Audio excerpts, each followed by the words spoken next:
हमारा प्रसंग चल रहा था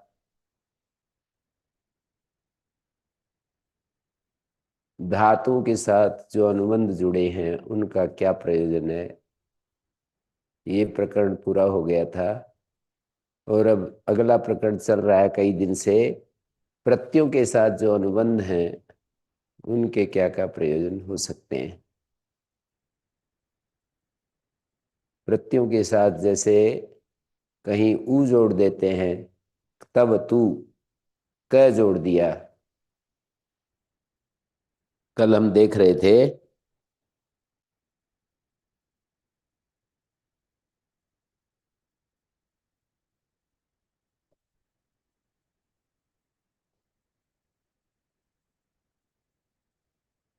तब तू,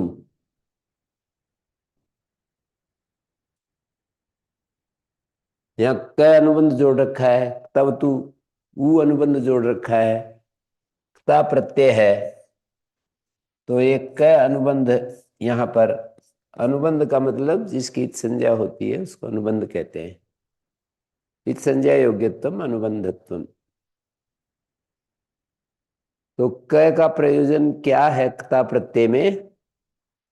उदाहरण सहित और सूत्र सहित हमको जानना है। जैसे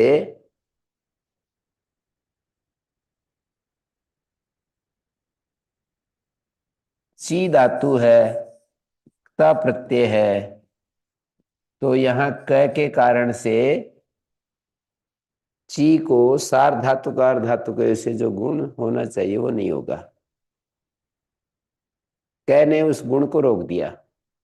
यदि तय प्रत्यय करते, क अनुबंध नहीं होता, तो चित शब्द नहीं बनता, चेत शब्द बनता। ची में जो ई है इसको ए हो जाता। गुण होने का मतलब किसी एक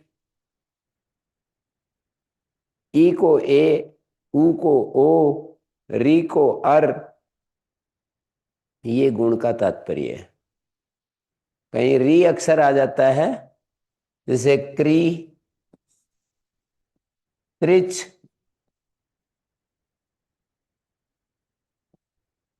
तो क्री को गुण हो गया, कर बन गया। अब ये चय अनुबंध है, इसका कुछ अलग प्रयोजन है, स्वर का प्रयोजन बनाया है कि जिससे ये शब्द अंतोदात्त हो जाए। शब्द कहीं आद्युदात्त होता है, कहीं अंतोदात्त होता है, कहीं मध्योदात्त होता है, कहीं अंत स्वरित होता है। तो ये चकार अनुबंध करने से इसका जो स्वर होगा कर्तरी शब्द का,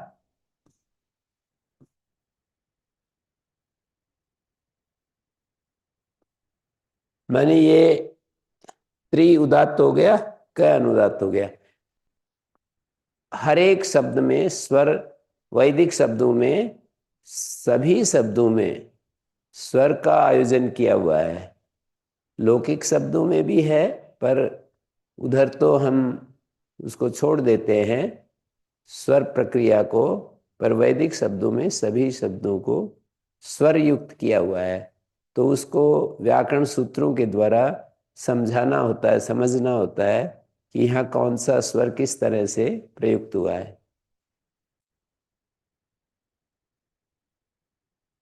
इसी तरह से यज धातु है,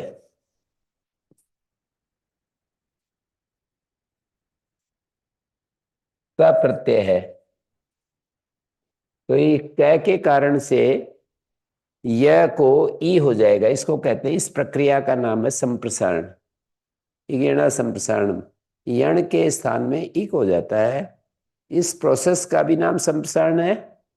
और यण के स्थान में जब इक आकर बैठ जाता है तो यण के स्थान में आए हुए इक का नाम भी संप्रसारण है। तो जैसे कहा वचिष्वपि यजादि नाम किति, कित के पर रहते यजादियों को संप्रसारण होता है। संप्रसारण एक संज्ञा है, संज्ञा संजी का बोध होता है, तो उस संज्ञा की जगह संजी को ला करके रख दीजिए और उसको आप ऐसे कहेंगे, वचि स्वपि यजादि नाम यणा स्थाने इक भवति। संप्रसारण भवति का मतलब यणा स्थाने इक भवति। जैसे यहाँ पर सार्वधातु आर्धातु गुणो भवति, सार्वधातु का अर्धातु प्रत्यय परे रहते गुण होता है। इसका मतलब क्या होता है? इगंत अंग को गुण होता है। इगंत अंग को अ ए ओ होते हैं। गुण का तात्पर्य है अ ए ओ। तो गुण होता है माने अ ए ओ होता है। और री के स्थान में जब अ आता है, ई आता है या उ आता है तो वो रेफ युक्त होता है। 3 अक्षर री की जगह व्याकरण में कहीं पर विधान किए गए हैं। री के स्थान में कहीं अ ई उ, अण मानी अ ई उ, तो वो रेफ युक्त होते हैं, रपर होते हैं। रे परे है जिससे ऐसे होते हैं। ठीक है।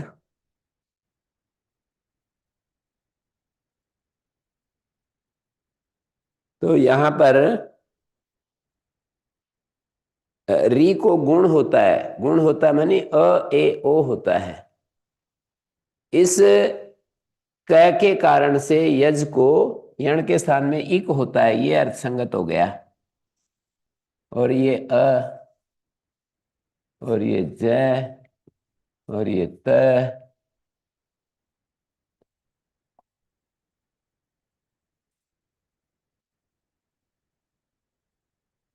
इन दोनों को संप्रसारणाच्य, यण के स्थान में इक होता है। इस प्रक्रिया का नाम भी संप्रसारण है। और यण के स्थान में इक आ चुका है, जैसे ये ई है। इंगेणा संप्रसारण जो सूत्र है संज्ञा सूत्र है, और उस संज्ञा के 2 संजी हैं, एक वाक्य और एक वर्ण। तो जहां पर संप्रसारणात्, संप्रसारण से, संप्रसारणे,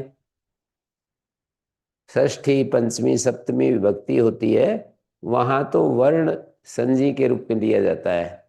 और जहाँ संप्रसारण विधि सूत्रों में कहीं संप्रसारणम पद मिलता है, तो वहां यण के स्थान में इक होता है। ये पूरा वाक्य संप्रसारण संज्ञा का संजी बनता है। जैसे वची स्वपी यजादि नाम किति, वची स्वपी यजादि नाम धातु नाम किति परता, कित प्रत्यय के परे रहते संप्रसारणम भवति। अस्य को अर्थ संप्रसारणम भवति, अस्य को अर्थ येन स्थाने इक भवति। संज्ञा संजी का बोध कराता है, संज्ञा संजी का बोध कराती है, तो येन स्थाने इक भवति, ऐसा अर्थ हो जाएगा। जैसे यह है, यण है, इसके स्थान में इक होता है, ई हो गया है।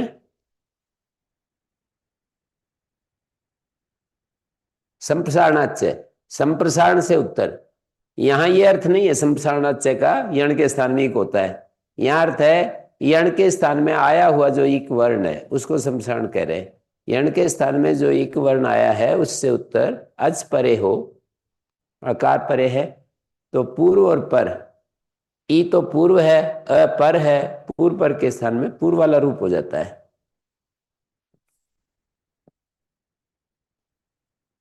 एक एका पूर्व पर जो सूत्र है, उस प्रकरण के जो कार्य होते हैं वो पूर्व पर के स्थान में एक आदेश के रूप में होते हैं। छठे अध्याय के पहले पाद का 81 नंबर सूत्र है, एका पूर्व पर। देखो निकाल कर।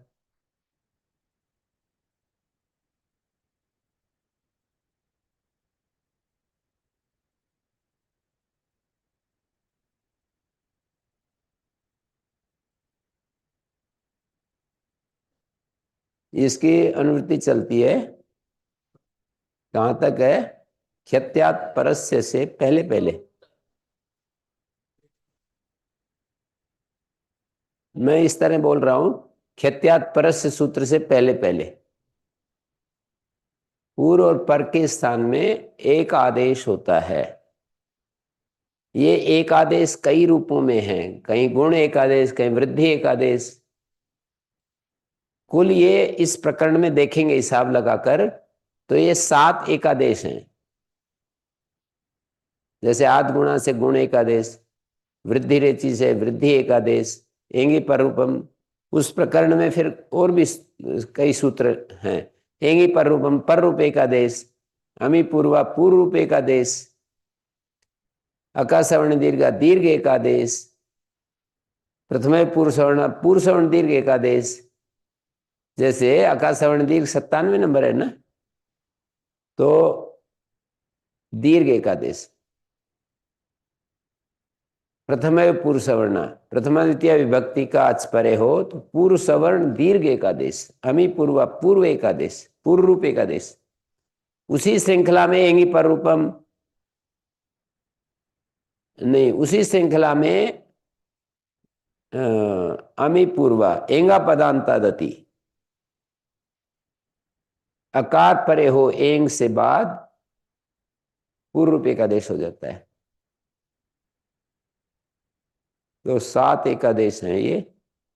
रित उत, रिकार से उत्तर घसी घस का आकार हो तो पूर्व पर के स्थान में उकार एकादेश होता है। 7 कैसे हो गए? गुण एकादेश, वृद्धि एकादेश, पर रूप एकादेश, दीर्घ एकादेश 4 हो गए, पूर्व सवर्ण दीर्घ एकादेश 5, पूर्व रूप एकादेश और रितउत घसी घसोश्च पूर्व रूप एकादेश और रितउत उकार एकादेश। यहां संप्रसारणाच पूर्व रूप एकादेश है, अकार को और ई को दोनों को पूर्व वाला रूप हो गया, ई बन गया।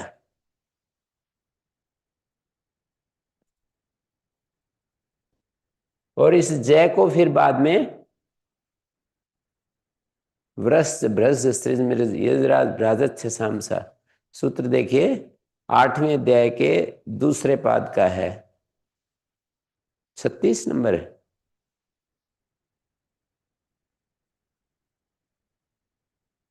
तो इसमें पदस्य अंते और झली इनकी अनुवृत्ति है। 8वें अध्याय के पहले पाद में 16 नंबर सूत्र है, जहां मैं बताऊं वहीं पर जाओ। संख्या में पूरी एग्जैक्ट मुझे याद नहीं है, मैं थोड़ी आगे पीछे बताऊंगा, 2-3 आगे पीछे, कभी कभी वही भी निकल आती है। तो पदस्य की अनुवृत्ति आ रही है और ये तीसरे पाद का इडाया हुआ सूत्र तक जाती है, 54 नंबर सूत्र तक। तीसरे पाद के 54 सूत्र तक पदस्य की अनुवृत्ति जाती है। पदार्थ जो है वो तो इसी पहले पाद में ही रह जाता है। कुछ ने जो सुप्य गोत्रा दो, कितनी संख्या तक है? कुछ ने सुप्य गोत्रा दो पदार्थ,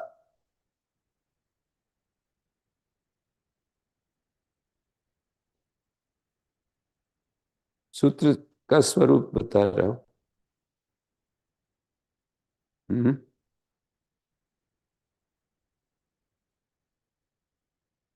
पूजना, हाँ वही तो है, कुछ ने सुप्य गोत्रा दो। अब ये आगे दूसरे पाद में झली जलो झली से झली की अनुवृत्ति चल रही है।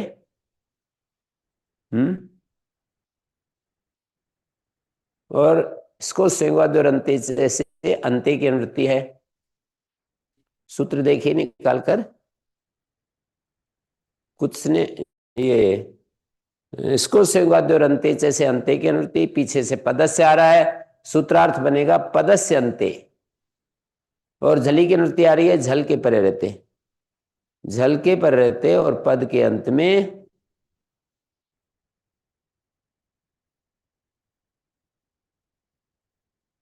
पद के अंत में झल के परे रहते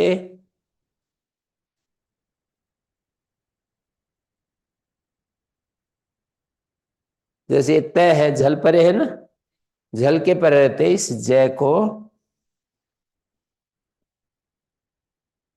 स हो गया, और इस स्टुना स्टु से श के युग में तय को तय हो गया। इस तरह से इष्टह बना।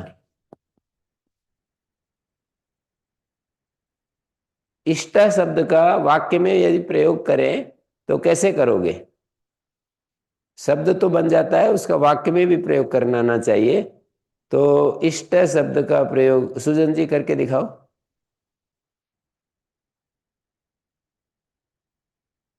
है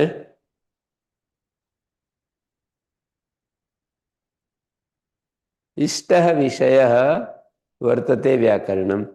तो ये वाला इष्ट नहीं है, ये तो फिर इस धातु से जो बना हुआ इष्ट प्रयोग किया आपने। यस धातु से इष्ट बनता है कि इस धातु से भी इष्ट बनता है?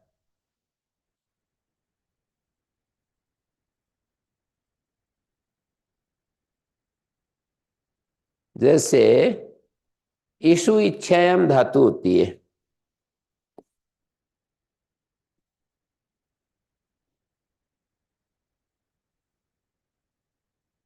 और क्ता प्रत्यय किया, तय, और ऊ की भी संज्ञा है।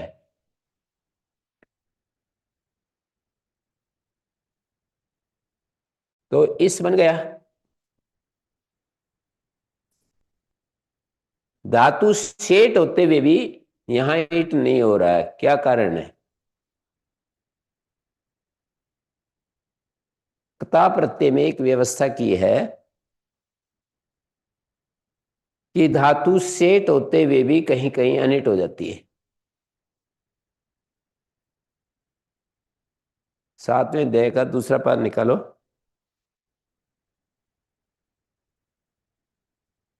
उदितो वा एक सूत्र है, सातवें दय का दूसरा पाद उदितो वा।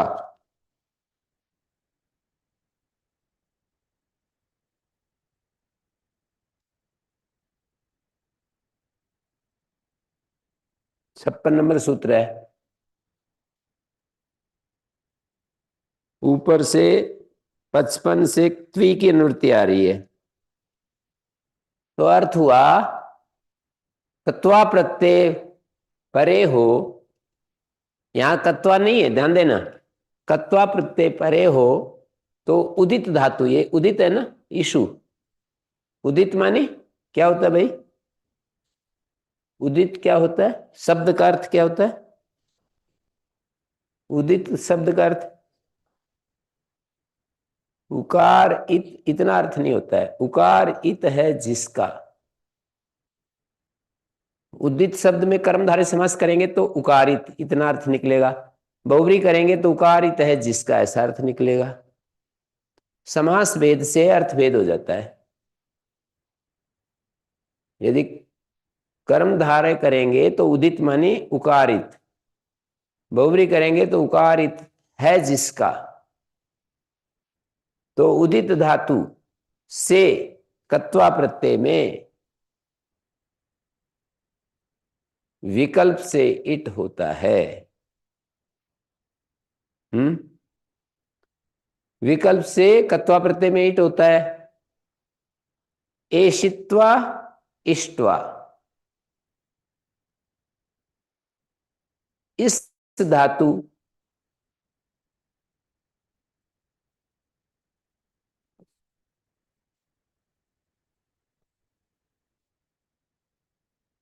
इट आगम नहीं किया हमने, तो इस शय के युग में तय को स्टू ना स्टू, ऐसा बन गया। पर इस धातु से यदि हमने त्वा को इट कर दिया, ये इट कर दिया यहां,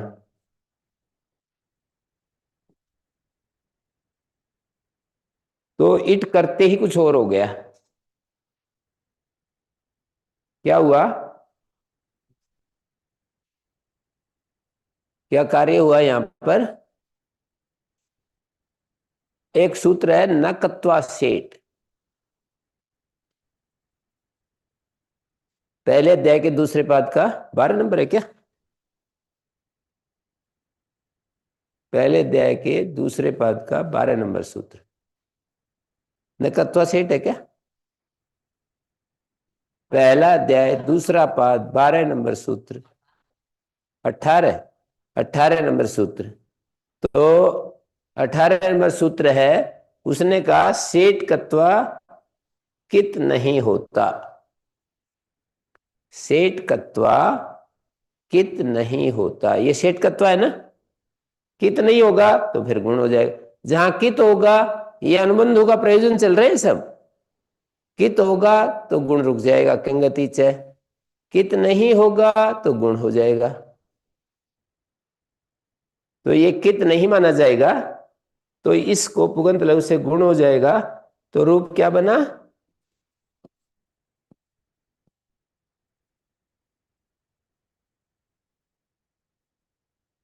एसित्वा इष्ट्वा। तो इस धातु से क्ता प्रत्यय करके कत्वा में विकल्प कहा है। फिर सातवें अध्याय का दूसरा पाद का एक सूत्र है यस्य विभाषा। देखो कितना नंबर है, 14।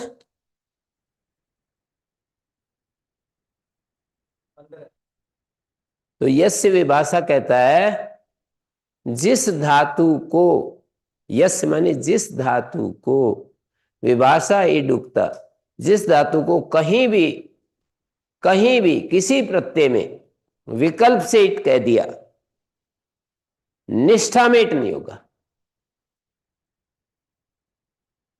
निष्ठा क्या होता है, तक तब तु निष्ठा।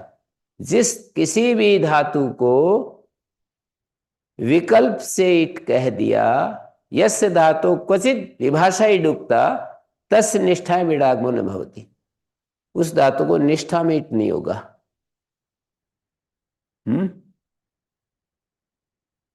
तो ये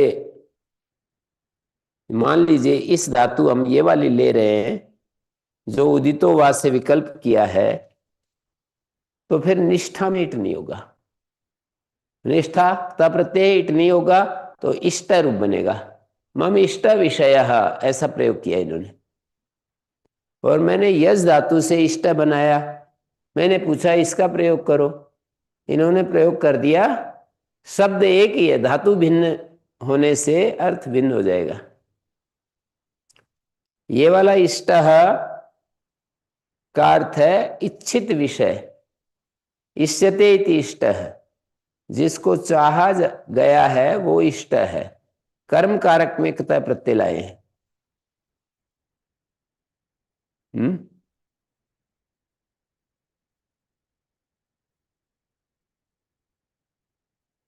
इस वाले इष्ट का प्रयोग करो, मैंने ये कहा था, करो।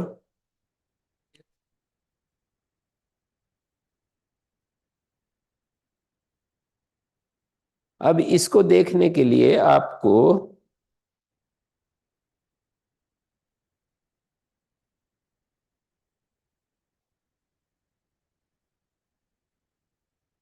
ये बताना पड़ेगा, इसको देखने के लिए बताना पड़ेगा कि इस धातु से क्ता प्रत्यय किस कारक में आया। तीसरे अध्याय में जितने भी प्रत्यय होते हैं वो किसी न किसी कारक में होते हैं। तीसरे अध्याय के जो भी प्रत्यय होंगे वो किसी न किसी कारक में होंगे।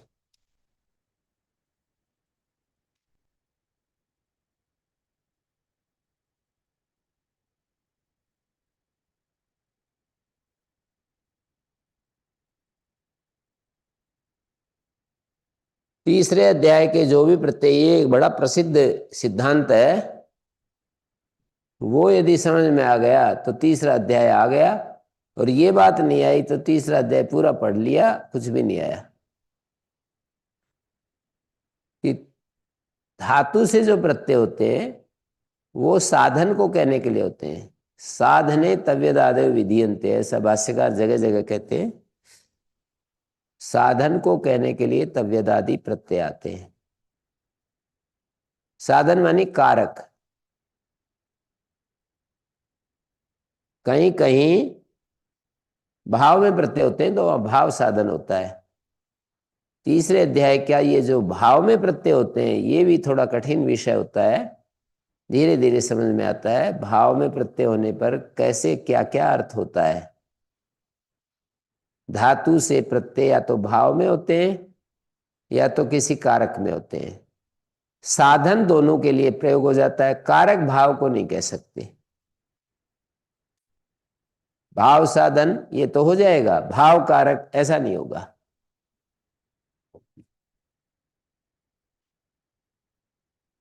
भाव में प्रत्यय, स्वामी जी, भाव में भाव में प्रत्यय होते हैं, भाव साधन में प्रत्यय होते हैं, ये तो प्रयोग होगा। पर भाव को कारक नहीं कहेंगे, साधन शब्द से तो कह देंगे। क्रिया को सिद्ध करने वाले को साधन कहते हैं। साधने तृतीय अध्याय ये केपि प्रत्यय भवन्ति ते साधने विधीयन्ते। साधन को कहने के लिए प्रत्यय आते हैं, भाव को कहने के लिए प्रत्यय आएंगे, तो भाव का मतलब है धात्वर्थ।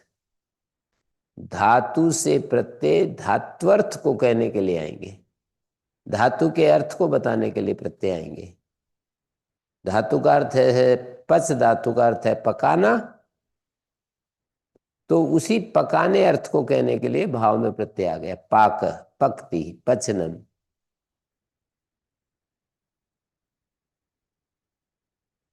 पच धातु से भाव में कहने के लिए प्रत्यय आ गया, तो उसका अर्थ हुआ पाकः पक्ति पचनम। और कारक में आएगा, जैसे पच धातु से कारक में प्रत्यय आया, कर्म कारक में प्रत्यय आया, पच धातु से घय प्रत्यय, तो उसका अर्थ हो जाएगा आंवला पाक। पाक शब्द प्रयोग हुआ, आंवला पाक, बादाम पाक, मूसली पाक, सतावर पाक, इस तरह से पाक शब्द का प्रयोग होगा। पच्यते यह स पाक, जो पकाया जाता है उसको पाक कहेंगे।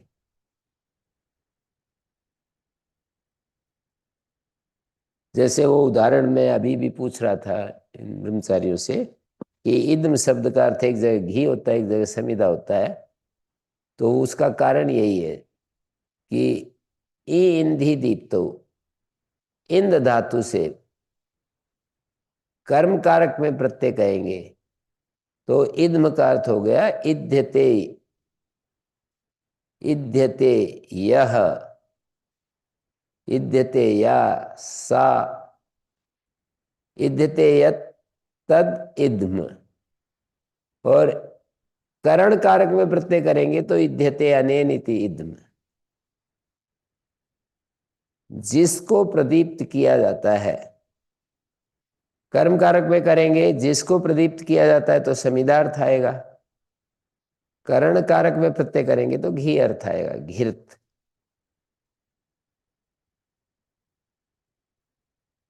अर्क शब्द होता है, अर्क। कर्म कारक में करेंगे तो सूर्य हो जाएगा, जिसकी पूजा की जाती है। और करण कारक में प्रत्यय करेंगे तो अर्क शब्द का अर्थ मंत्र हो जाएगा, जिसके द्वारा पूजा की जाती है। अर्कम अर्चन्ते अर्किणा, अर्क की पूजा करते हैं, सूर्य की पूजा करते हैं। और अर्के भी मंत्रई, ऐसा अर्थ हो जाएगा। तो कारक भेद से स्वाभाविक अर्थ भिन्न हो जाता है। इस तत्व को हमें समझना है धीरे धीरे। जैसे ये जितने भी कारकवाची शब्द है ना, सारे कारकवाची शब्द उसी कारक में प्रत्यय करके बनते हैं। जैसे कर्ता शब्द कर्ता कारक में है, कर्म शब्द कर्म कारक में है, कर्ण शब्द कर्ण कारक, क्रियते अनेन इति कर्णम। ऐसे कर्म का निष्पत्ति कहेंगे तो क्रियते यत् तत्कर्म। यहां तो कहेंगे कर्म, कर्म शब्द का अर्थ क्रियते यत् तत्कर्म, पर कर्ण शब्द में क्रियते अनेन इति कर्णम। संप्रदान, संप्रदीयते अस्मै इति संप्रदानम, ये संप्रदान कारक में संप्रदीयते अस्मै इति संप्रदानम। अपादीयते यस्मात् तद अपादानम। जहां से कोई चीज को अलग कर लिया जाता है। अधिक्रियते यत्र तद अधिकरणम, जिसको अधिकृत किया जाता है वो अधिकरण। जैसे आस्यते यत्र आसनम। तो इस तरह हमें देखना है। मैं प्रसंग आपको बता रहा था कि जब हम यज धातु से इष्ट शब्द बना और इसका वाक्य में प्रयोग करना है, तो यज से क्ता प्रत्यय जो किया है ये कर्म कारक में लाए हैं। यज से क्ता प्रत्यय कर्म कारक में किस सूत्र से आया? तो तीसरे अध्याय का चौथा पाद निकालो, एकोन सप्तति सूत्र संख्या। तयोरेव कृत्यकता खलर्था, उसका अर्थ है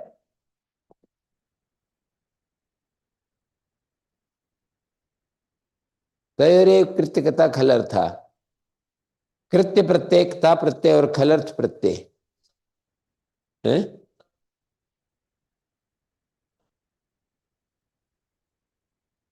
ये सूत्र परिभाषा नहीं, विधि सूत्र है।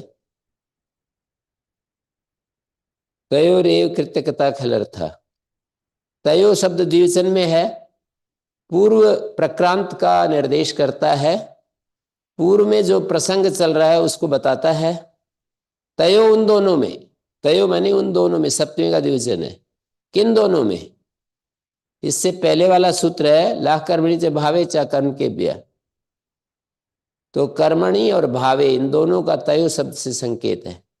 उन दोनों में, कर्म में और भाव में कृत्य प्रत्यय, क्ता प्रत्यय और खलर्थ प्रत्यय होते हैं। तो यहां पर क्ता प्रत्यय कर्म में ले आए, ये वक्ता की इच्छा के ऊपर है कि वो कर्म में लाता है, भाव में लाता है, वो शब्द फिर वैसे ही बनेगा। तो वक्ता कहना चाहता है कि इष्ट यज्ञ, यज्ञ किया, इष्ट यज्ञ। हम्म।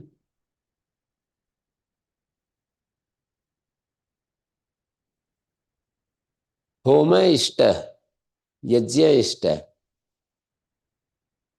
वैसे शास्त्रीय भाषा में होम और यज्ञ को थोड़ा फर्क करके देखते हैं।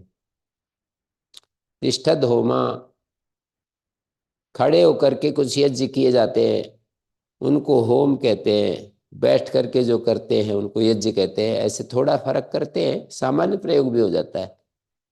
तो इष्ट शब्द जो है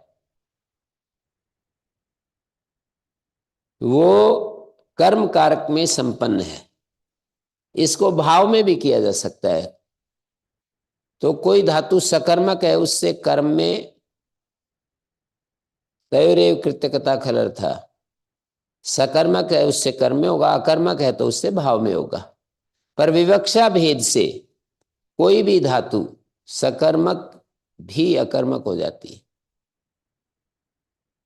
वक्ता की इच्छा भेद से, वक्ता कर्म को नहीं कहना चाहता, जब कर्म को नहीं कहना चाहेगा तो धातु अकर्मक हो जाएगी। अकर्मक हो जाएगी तो भाव में प्रत्यय आएगा। भाव में प्रत्यय आएगा तो हम इसका, भाव में प्रत्यय आएगा तो क्या प्रयोग होगा सुजन जी?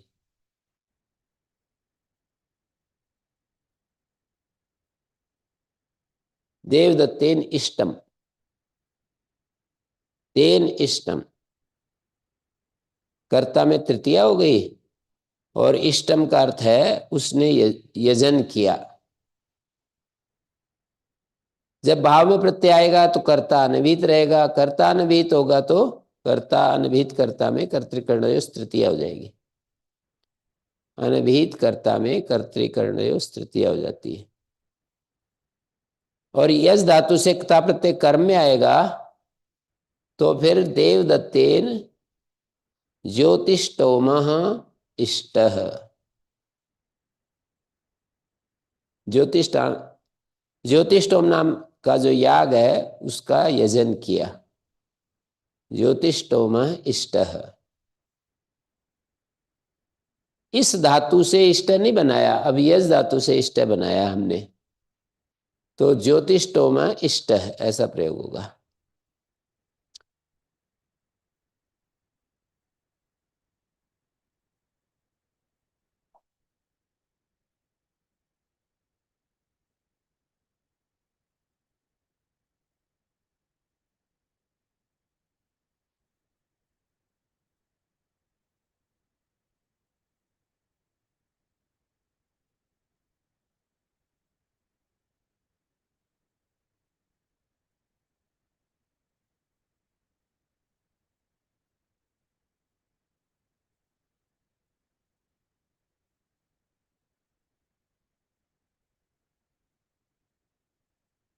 तो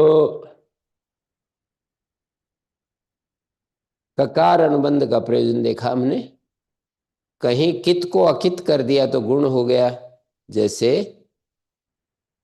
कित को अकित कर दिया एशित्वा, लेखित्वा। लिख धातु सेठ है और कत्वा प्रत्यय को ईट आगम किया, सेठ कत्वा कित नहीं होता तो पुगंत लघुपदस्य से गुण हो जाएगा, तो लेखित्वा रूप बना।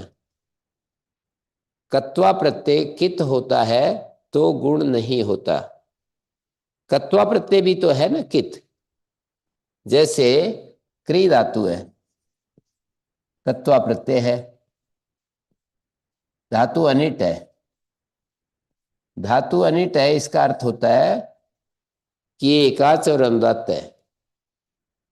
एकाच उपदेश अनुदात्तात, धातु एकाच और अनुदात्त होती है तो अनिट होती है, इट नहीं आता। तो यहां पर देखिए ये है कृत्वा, कृत्वा। अब मुझे ये बताना है कि क अनुबंध के कारण क्री को कर नहीं बना, यही अभ्यास करवा रहा हूं। क अनुबंध के कारण, अनुबंध क्या है सोनू जी? अनुबंध क्या होता है? जोर से बोलो।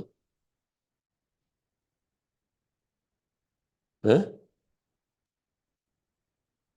जिसकी इत संज्ञा होती है, जिसमें इत संज्ञा की योग्यता है उसको अनुबंध कहते हैं।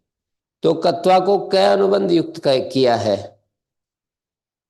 कित इसको कित कहेंगे। कित, कित माने कित है जिसका, कित फल क्या है, कित कार्य क्या है, कित करने का क्या फल है, कित करने से क्या कार्य सिद्ध होता है। तो कहेंगे देखो क्री को सार धातु आर धातु गुण हो रहा था, उसको रोक दिया, किंगतीच है, रोक दिया ना। तो इस तरह से कृत्वा बना, कृत्वा, हृत्वा, भित्वा। जैसे भिद धातु है,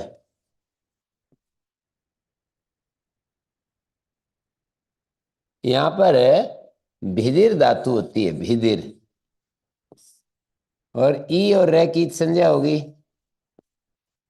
हमने देखा था ना ईरित, ये धातु ईरित है, और ईरित धातु का क्या प्रयोजन है? ईरितो वा, तीसरे अध्याय के पहले पाद में लुंग लकार के प्रकरण में ईरितो वा सूत्र है, श्रीलुंगी 44 नंबर सूत्र है, उसके प्रकरण में ईरितो वा आता है। तो ईरितो वा कहता है ईरित धातु से विकल्प से, ईरित धातु से विकल्प से अंग, चली के स्थान में अंग होता है, चले सिच से चले की अनुवृत्ति आ रही है, 45 नंबर है ना चले सिच। 44, तो वहां से चले की अनुवृत्ति आ रही है, और ये अनुवृत्ति जाती है 66 तक,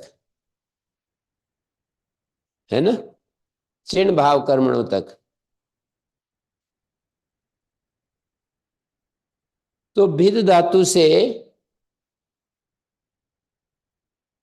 कत्वा प्रत्यय किया,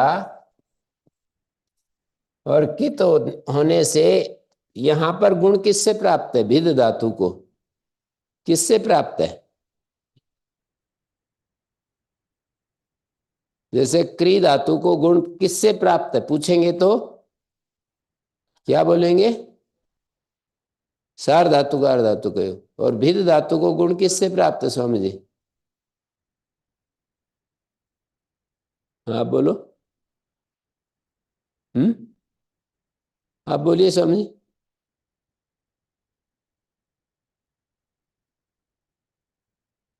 दो सूत्र हैं। एक सार धातु का धातु, एक पुगंत लघु उपदेश।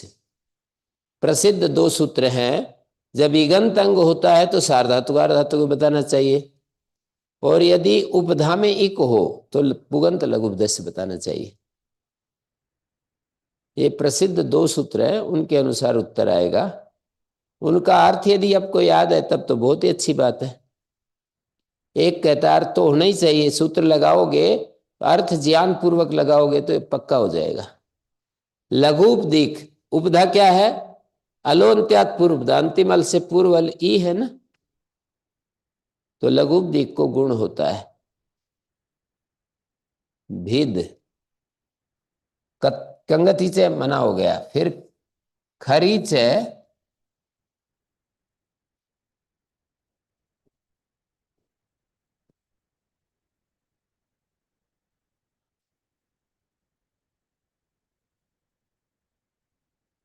खरीचे से इस द को खर के पर रहते झलों को चर हो जाता है।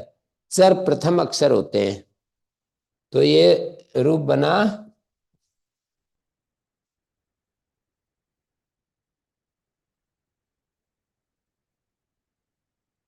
कित प्रयोजन। कत्वा प्रत्यय में ककार उन्मंद लगाया था, उसके कारण से पुगंत लघु उपदेश से गुण नहीं हुआ।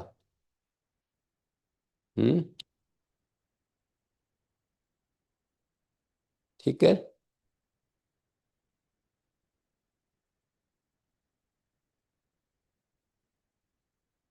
एक और कित प्रत्यय का प्रयोजन होता है। क्या है? नहीं, मैं लिख रहा हूं अभी। जैसे आतोन सर्गे क, एक सूत्र है गा गोदय, इसका निर्वचन होता है गाम ददाती।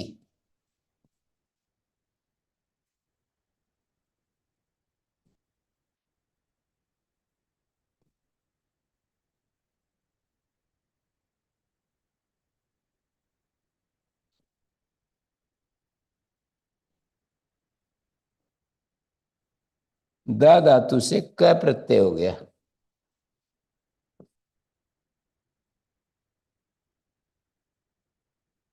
उपपदवती समास होगा।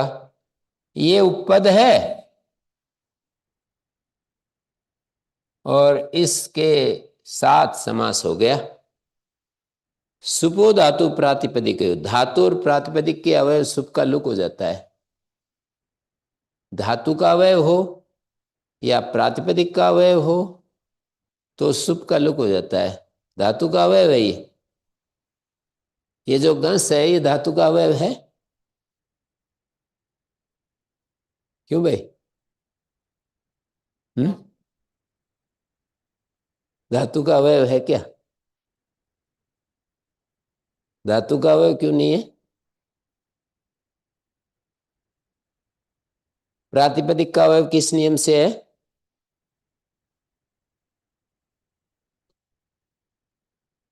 नहीं, वो प्रातिपदिक पहले प्रातिपदिक संज्ञा करनी पड़ेगी ना। हाँ, कृत तद्धित समासाश्चय। यहां पर एक बात बता देता हूं कि विग्रह जब किया तो गाम ददाती किया, द्वितीय विभक्ति आई ना। पर विग्रह अलौकिक विग्रह, एक लौकिक विग्रह होता है, एक अलौकिक विग्रह होता है। अलौकिक विग्रह में गो घस आ गया, गाम की जगह षष्ठी विभक्ति आ गई। यहां तो द्वितीय विभक्ति है और यहां षष्ठी, इसके कारण ये जो क प्रत्यय है ना, इसके कारण से यहां षष्ठी आ गई। कर्तृकर्मणो कृति, कृत प्रत्यय के योग में कर्म में षष्ठी हो जाती है। यहां तो कृत प्रत्यय नहीं है, ददाती क्रिया है। ददाती क्रिया है तो कर्म संज्ञा होगी, कर्तुरीप्सितम कर्म। कर्ता क्रिया के द्वारा जिसको सबसे अधिक चाहता है, कर्तु ईप्सिततमम, कर्ता का जो ईप्सिततम होता है उसको कर्म कहते हैं। तो यहां पर कर्म संज्ञा होगी। लेकिन कर्तृकर्मणो कृति एक छठे दूसरे अध्याय का निकालो, दूसरे अध्याय के तीसरे पाद का 66 65 66 कुछ ऐसे ही है, 65 नंबर सूत्र, 2 3 65। ये कहता है कर्तृकर्म कृति कृत प्रत्यय के योग में। कृत प्रत्यय कौन होते हैं? कृत एक संज्ञा है। स्वामी जी कृत प्रत्यय कौन होते हैं?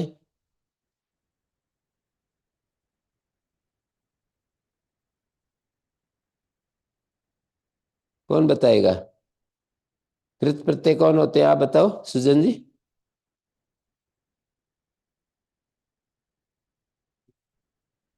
कौन होते हैं?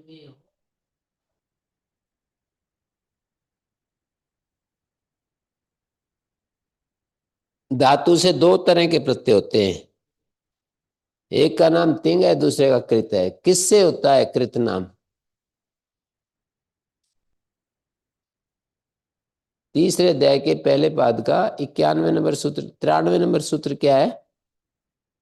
तीसरे अध्याय के पहले पाद का 93 नंबर सूत्र क्या है, देखो। है कृदतिंग है ना, यही कृत संज्ञा करता है कि धातु से जितने भी प्रत्यय होंगे, तिंग को छोड़कर सबका नाम कृत होगा। तिंग को छोड़कर सबका नाम कृत होगा, ठीक है।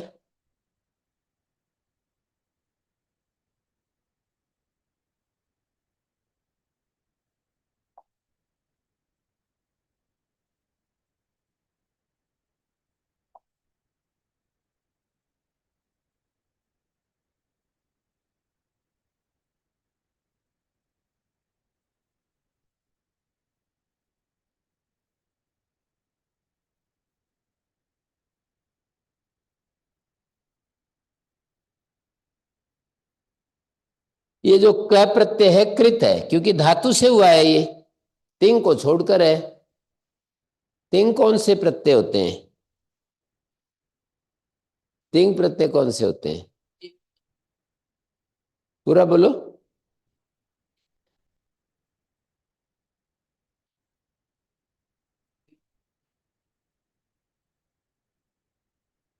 तिप्त जी सिप्त स्था मिप वस्मस, ये 9 प्रत्यय पर से पद जाने जाते हैं। त आताम जह था साथाम दुम इट वही मई, ये 9 प्रत्यय आत्मपद से जाने जाते हैं, ठीक है। तो ये कृत प्रत्यय है। कृत तद्धित समासास्ते, इस पूरे का नाम प्रातिपदिक हो गया। अब ये प्रातिपदिक का अवयव है ना, ये यहां से लेकर यहां तक प्रातिपदिक है, इसका एक हिस्सा है, अवयव है, तो इसका लुक हो गया। प्रत्यय लुक श्लोलुपा, प्रत्यय के दर्शन को तो गो दा, ये दा और क प्रत्यय आया, और इसके क की संज्ञा हो गई। वही मैं बता रहा हूं कि अनुबंधों का क्या प्रयोजन है, प्रत्ययों के साथ जो अनुबंध जोड़े हुए हैं उनका क्या प्रयोजन है। अब यहां एक छठे अध्याय के चौथे पाद का वही 65 66 देखो, आ तो लो पीटीच है, कितने नंबर है बताओ देखकर।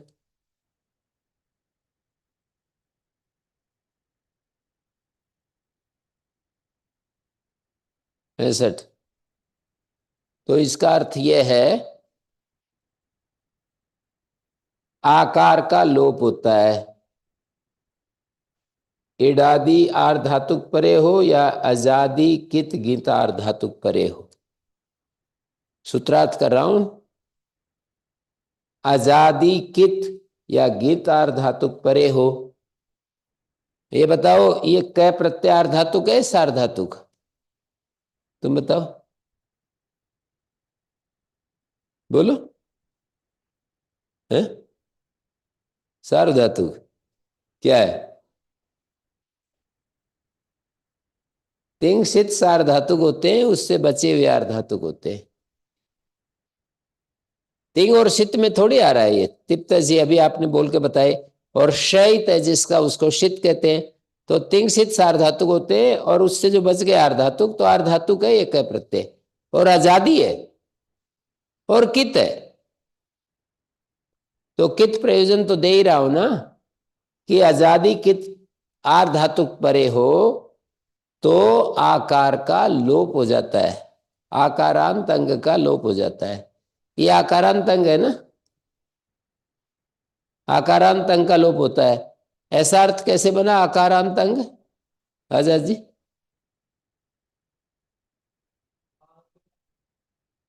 ये अर्थ कैसे बना? सूत्र में तो आता है, पढ़ा है। अंगस की अनुवृत्ति आ रही है, आकारांत अंग का लोप होता है। ये अर्थ कैसे बन गया? आकार अंग का लोप होता है, ऐसा होना चाहिए था।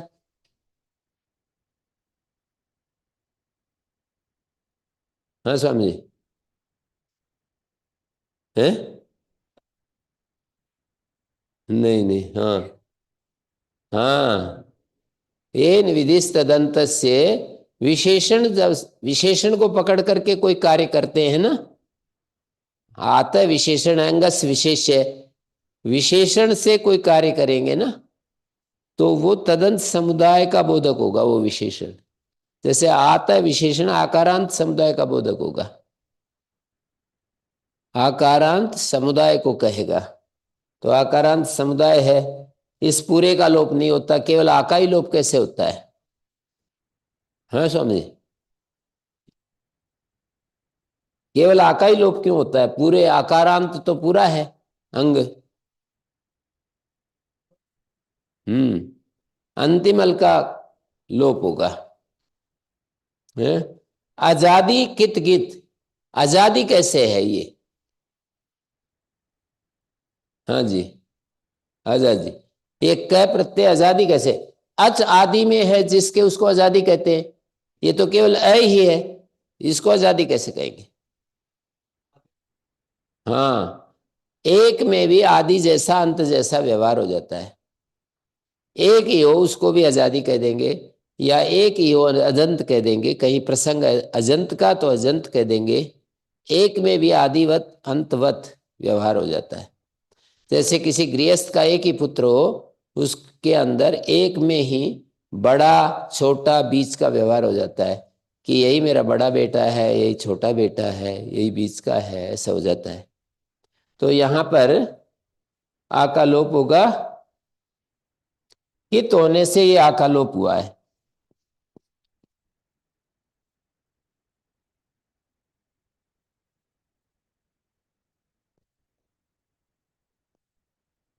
स्वाद्युत्पत्ति होकर फिर ये बन गया है। तो इस तरह से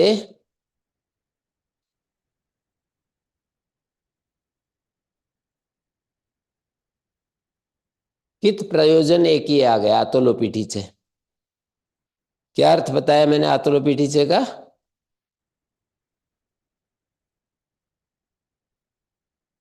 आतः का अर्थ ऐसे बोला करो, आकारांत अंग का लोप होता है। आजादी कित गीत आर धातुक परे हो या इडादी आर धातुक परे हो।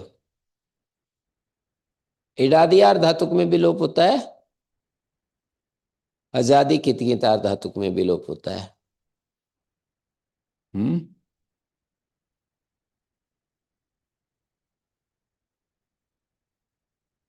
कहीं इट आ जाएगा आर धातुक में, तो इडादी आर धातुक में भी लोप होगा।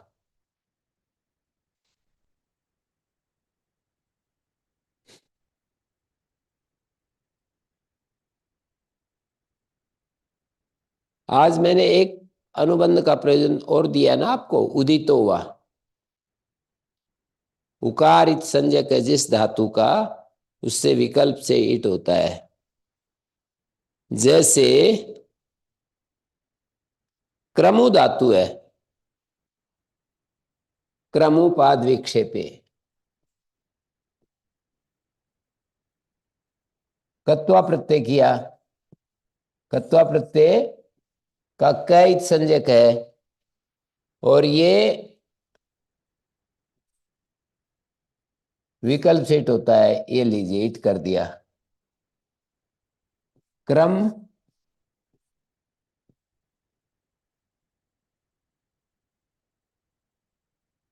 सेठ कत्वा कित नहीं होता। अब ये रूप क्या बनेगा,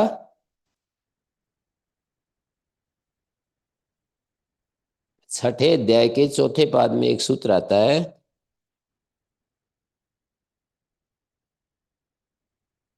तनोतिर विभाषा दीर्घवती क्रमश्च कत्वी, 18 नंबर, 6 4 18।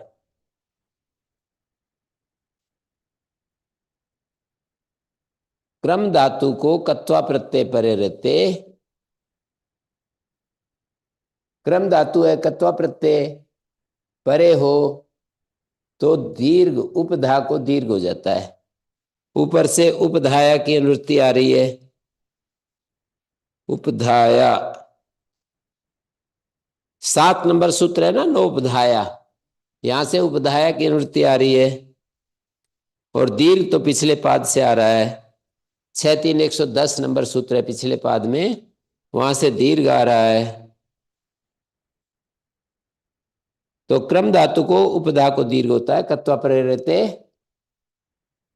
पर कित होना चाहिए, वो किंगत परे होना चाहिए।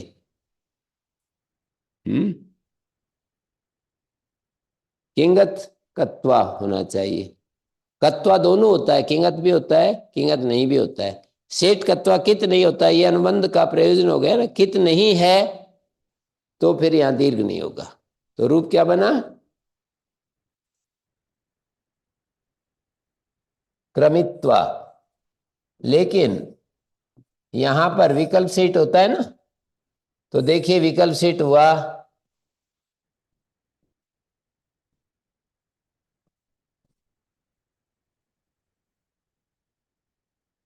तो कित बना रहेगा, ये अकित नहीं होगा, सेठ कत्वा नहीं लगेगा है। क्रमस्य कत्वी दीर्घ करता है, वही लगा रहा हूं अभी, वो किंगत प्रत्यय में करता है। मैंने ये दिखाया था कि क्रमित्वा में कित नहीं रहा तो दीर्घ नहीं हुआ। कत्वा प्रत्यय कित नहीं है तो दीर्घ नहीं होगा, क्रमस्य कत्वी। कत्वा प्रत्यय कित नहीं होगा, न कत्वा सेठ। न कत्वा सेठ सूत्र कहता है कि सेठ कत्वा कित नहीं होता, सेठ कत्वा कित नहीं होता तो फिर दीर्घ भी नहीं हुआ। ठीक है, इट आएगा तो दीर्घ नहीं होगा, इट नहीं आएगा तो कित होगा, कित होगा तो फिर क्रमस्य कत्वी दीर्घ हो जाएगा।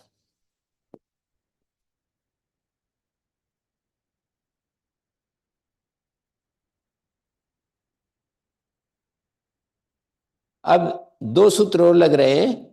8वें अध्याय का तीसरा पाद निकालो, मोनुस्वारा के नीचे है, नष्ट पदांत झली, 24 नंबर, 8 3 24।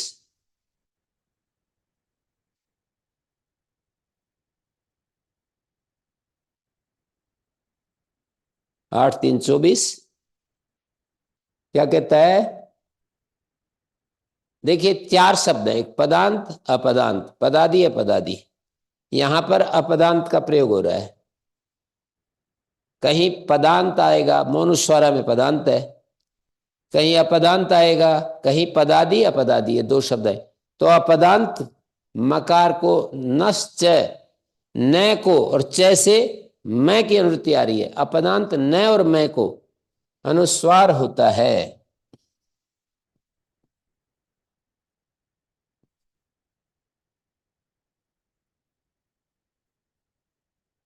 झल के पर रहते हैं, तो ये झल में तय आ गया ना। झल को समझने के लिए तुरंत दिमाग को घुमाया करो। झल चौथा, तीसरा, दूसरा, पहला और ऊष्म वर्ण झल कहलाते हैं। तो इसके पर रहते ये बन गया, अब एक सूत्र 8वें अध्याय के चौथे पाद का लास्ट पंक्ति में देखिए,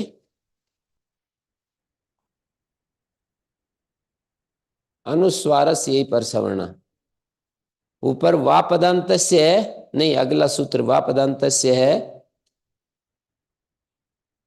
अनुस्वारस यही पर सवर्ण, ये अपदांत में लगेगा और अगला सूत्र वा पदांतस पदांत में लगेगा, तो ये अपदांत है।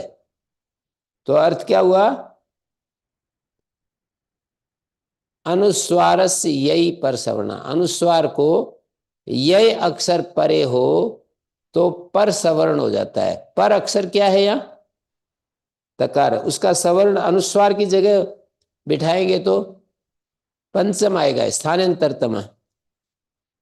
पर का सवर्ण त थ द ध न आएगा, क्योंकि उसका स्थानीय अनुस्वार है ना, तो इसलिए अनुस्वारस यही पर सवर्ण,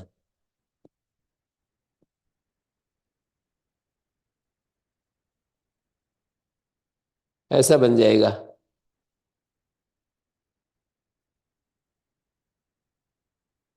अनुस्वार को यय के परे रहते, यय में तकार आ जाता है, हयव रट कपय, ऊष्म वर्ण छोड़ करके सारे व्यंजन आ जाते हैं।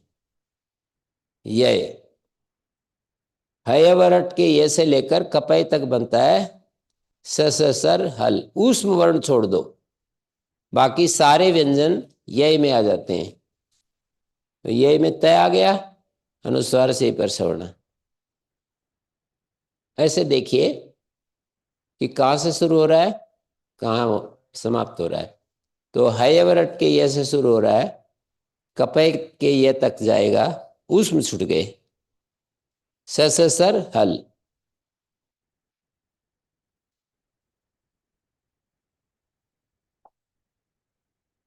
तो ये ककार का प्रयोजन हमने कितने सारे सूत्रों में देखा है, देखो कंगति च सूत्र, वचिस्वपी आजादी नाम किति, बार बार दोहराता रहता हूं मैं, वचिस्वपी आजादी नाम किति, कंगति च, और इधर आतोलोपीटी च। एक और उदाहरण दे रहा हूं,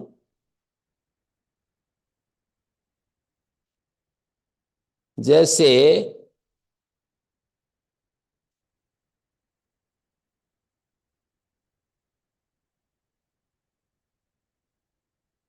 स्त्री धातु है और धातु शेट है, ये आगे क्ता प्रत्यय आया, स्त्री धातु शेट है।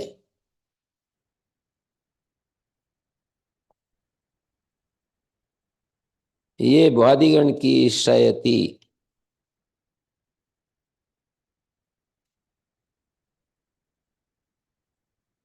श्रीय सेवायाम, भ्वादिगण में है 638 नंबर धातु। तो श्रीय सेवायाम धातु उदात्त है। उदात्त का अर्थ क्या होता है, उदात्त अनुदात्त दो शब्द होते हैं, उदात्तेत अनुदात्तेत स्वरितेत, ये भी दो तीन शब्द होते, उनका अलग अर्थ है। उदात्तेत अनुदात्तेत स्वरितेत, इन तीन शब्दों का अर्थ क्या होता है आजाद जी? बिल्कुल ठीक। ऐसे ही उदात्त अनुदात्त का क्या अर्थ होता है? नहीं, उदात्तेत का अर्थ परस्वी पद, अनुदात्तेत का अर्थ आत्मनेपद, स्वरितेत का मतलब उभय पद। लेकिन उदात्त, केवल उदात्त और अनुदात्त शब्द का क्या अर्थ होता है? उदात्त मानी शेट, अनुदात्त मानी अनिट। कोई धातु अनुदात्त होती है तो इट नहीं होता है, कोई धातु उदात्त होती है तो इट हो जाता है। फिर भी इट हो जाता है, आर धातु का शेड वाला दे, आर धातु का शेड वाला दे, इट हो जाता है, फिर भी इट नहीं हो रहा है। ये कित की महिमा है, यहां पर प्रत्ययों के साथ जुड़े हुए अनुबंधों का प्रयोजन आपको दे रहा हूं। उदात्त धातु होगी, जैसे श्री धातु का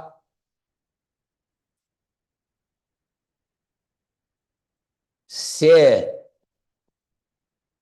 ती, यहां पर आर्ध का शेड बना दे, इट आगम हो गया, देख, हो गया ना, क्योंकि से प्रत्यय कित नहीं है, इट हो गया। फिर इसको गुण हो गया, ये तो कित होगा तो गुण निषेध होगा, नहीं तो हो ही जाएगा ना, गुण हो गया, एचो यवा यावा, और ये इस ये में मिल जाएगा। और ई से उत्तर, इस से को, इकार से उत्तर से आए तो इण को आदेश प्रत्यय हो। आठवें दय के तीसरे पाद का इण को आदेश प्रत्यय हो। देखो निकाल कर, 58 है, कितना है, बार बार निकालोगे तो अभ्यास होगा सूत्रों का। 58 नंबर, ऊपर से अनुवृत्ति आ रही है, पदांत से मूर्धन्य, अनुवृत्ति आ रही है इनको, अपदांत सकार को। देखिए मैंने कहा था ना पदांत अपदांत, तो अपदांत सकार है, अपदांत सकार को मूर्धन्य होता है, इण और कवर्ग से उत्तर, इण से उत्तर है ये ई है ना, इण से उत्तर इसको मूर्धन्य होता है, तो श्रयिष्यति बनेगा, इस तरह से बनेगा ये। आंग उपसर्ग लगा दे तो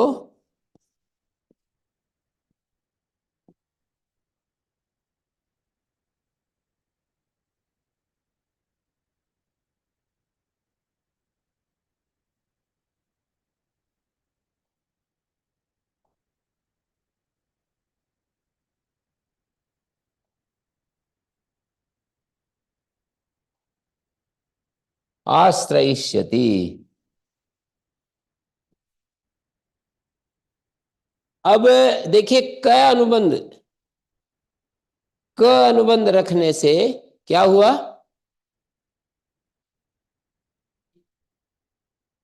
कित होने से एक सूत्र है, सातवें अध्याय के दूसरे पाद का शुका किति, देखिए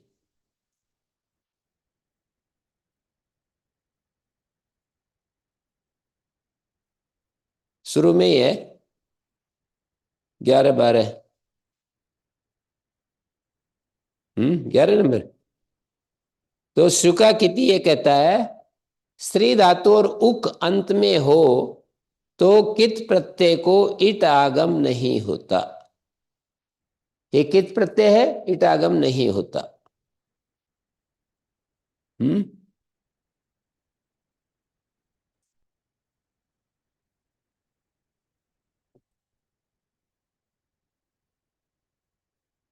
इसी तरह कत्वा प्रत्यय में कित प्रत्यय है, इट आगम नहीं होता।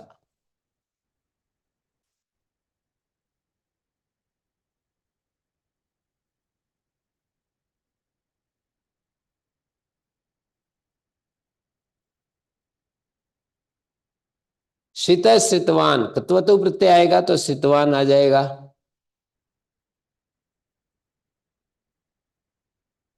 कोई धातु उगंत हो, जैसे भू धातु शेट है,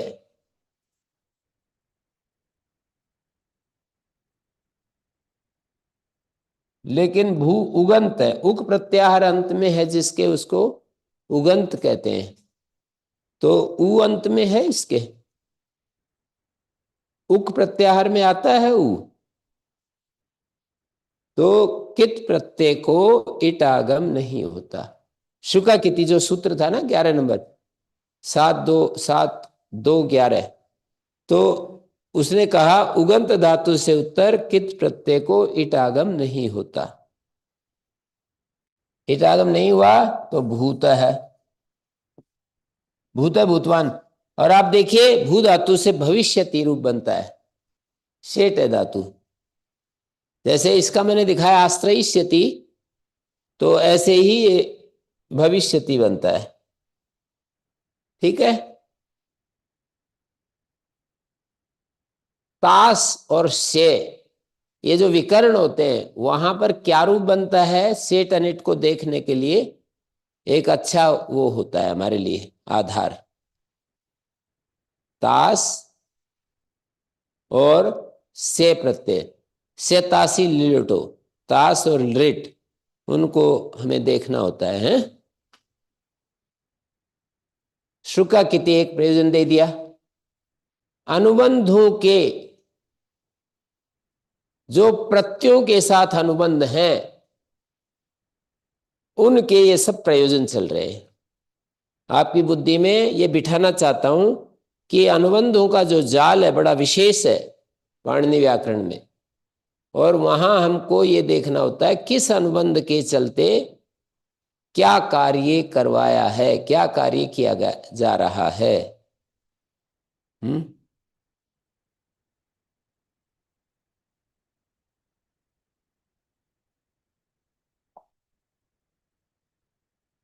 तो शुक किति हो गया, और क्रमश्च कत्वी हुआ। वो उसमें भी कंगति की अनुवृत्ति आ रही है, इसलिए वो कित प्रत्यय की अपेक्षा कर रहा है। क्रमित्वा क्रांत्वा रूप जो बन रहे हैं ना, जैसे यहां पर इट निषेध किससे होगा बोलो।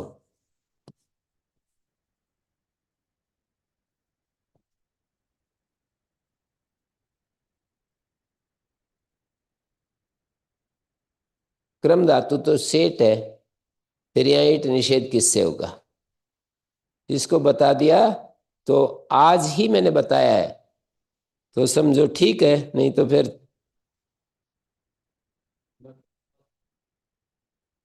नकत्वा सेठ तो कित का प्रतिषेध करता है, यहां तो सेठ नहीं है। सेठ कत्वा ये तो तय है। मैं पूछ रहा हूं कि यहां इट का निषेध किस नियम से होगा सुजन जी, आज ही बताया है। वो वो तो गुण करता है।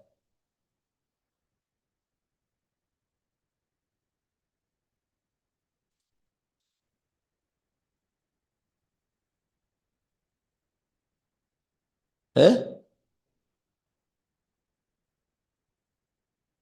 सुगा किति कैसे लगाओगे, सूत्र के अर्थ को ध्यान पर दीजिए। श्री से और उक से उत्तर, ये श्री भी नहीं है उक भी नहीं है। जैसे भूत भूतवान में भू उक में आ गया था ना, तो सुका किति तो नहीं लगा सकते।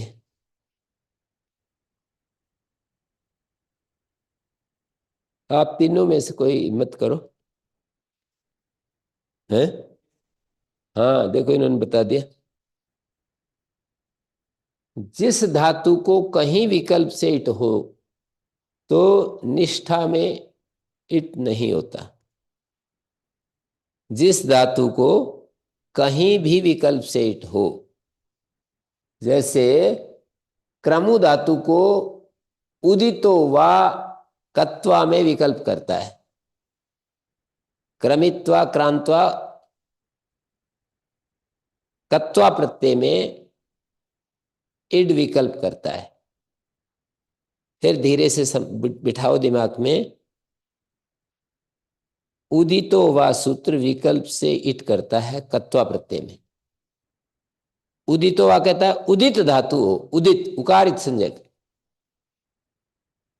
कत्वा में इट आगम विकल्प से होता है। तो अब मैं ये पूछना चाह रहा हूं कि यहां पर इट का निषेध किससे हुआ, तो बताओ। जैसे इन्होंने बताया कि भाई जिस धातु को विकल्प से कहीं इट हो गया अष्टाध्यायी में, तो निष्ठा में इट नहीं होगा। जिस धातु को विकल्प से कहीं इट हो गया, निष्ठा में इट नहीं होना फिर। तो ये उदितोवा ने विकल्प किया है, इसलिए यस्य भाषा, इसका अर्थ है यस्य धातु क्वचित विभाषा ही डूबता तस् निष्ठा मिट न भवती। कहीं पर भी विभाषा इट कह दिया तो निष्ठा में। स्वामी समझ में आया? नहीं आया तो बोलो, नहीं मैं बताऊंगा। क्या बता है?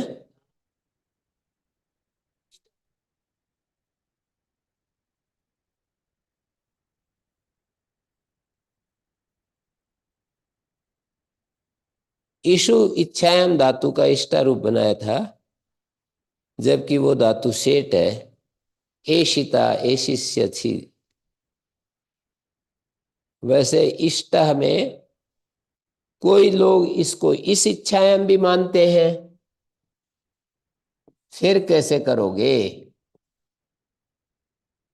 मतलब इस इच्छायाम और ईशु इच्छायाम दो तरह का पाठ मान रहे हैं।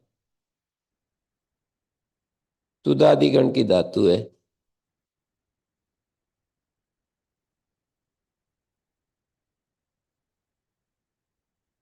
हम्म।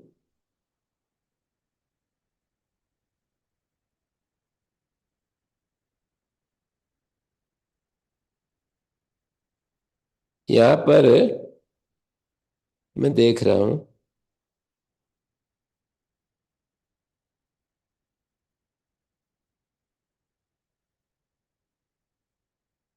ईशु इच्छायाम दिया है, लेकिन कोई लोग इसको इस भी मान लेते हैं,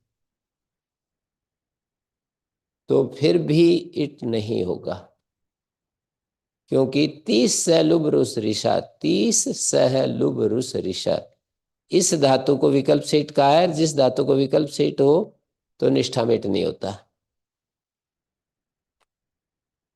30 सहलुब रुस रिशा एक सूत्र है, वो तकारादि प्रत्यय में विकल्प सेठ करता है। 30 सहलुब रुस रिशा।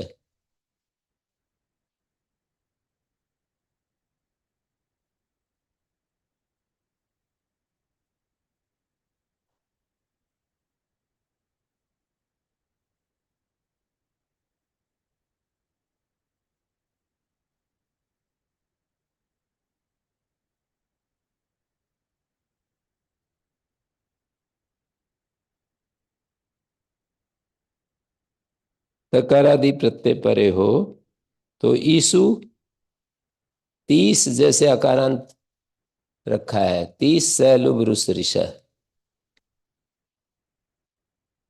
तो इस तरह से यश विभाषा यहां पर भी यदि इस पाठ मानेंगे ना, तो भी 30 सहलुब रुस रिशा विकल्प है, यश विभाषा निषेध है।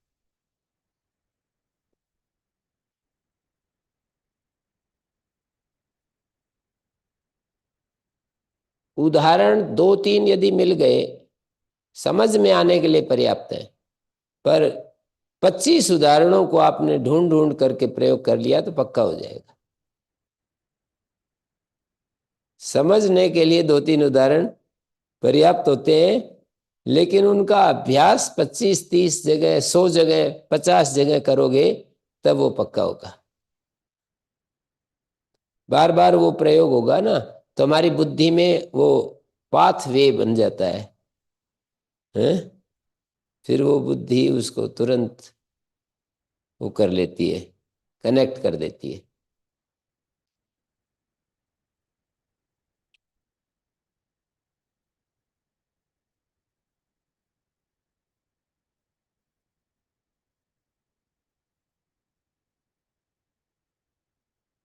तो यहीं पर हम विराम दे देते हैं। ओम शांति शांति शांति।